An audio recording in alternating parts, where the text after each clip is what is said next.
The sister asked the question that she has heard that clapping and whistling is a form of worship, and about birthdays, can we celebrate? Quranic verse which does say that clapping and whistling is a form of worship.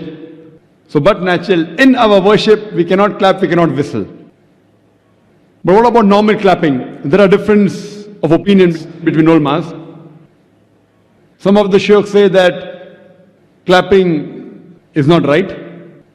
Most of the sheikhs say that because Quranic verse says it's a form of worship, in worship you cannot clap, you cannot whistle.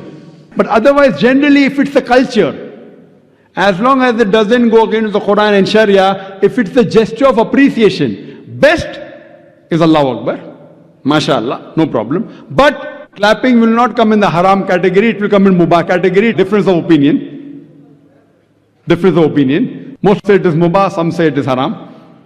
If it's an appreciation, no problem. As far as birthday celebration is concerned, again, some sheikhs say that celebrating birthday is haram. Some say it is mubah.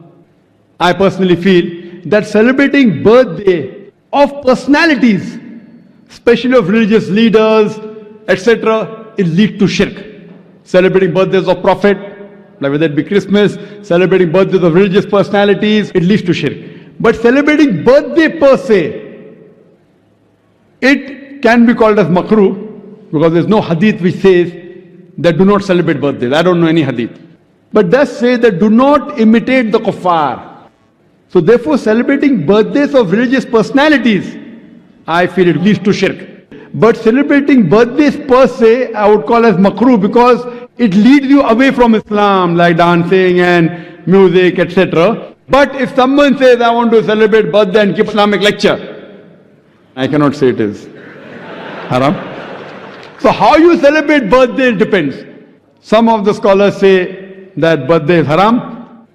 Some scholars say that celebrating in the haram way is haram. I personally feel celebrating birthdays of religious personalities, of famous personalities, and anniversary, etc. is totally haram, it leads to shirk. But celebrating otherwise, Muslims, I say, should not celebrate in our school. It's the rule of the school, not of the Sharia, that you should not celebrate birthday. So I can put any rule in my school, being the chairman of the school, which is not against Quran Sunnah. So in my school, the rule is no children should celebrate birthday. But if you ask me as a fatwa in Islam, it is preferable not to do it. It leads you away from Allah and His Rasul. But birthday per se, I don't know if any hadith or Quranic verse which says it is haram. So depending upon which scholar do you take the view of. Hope that answers the question, sister.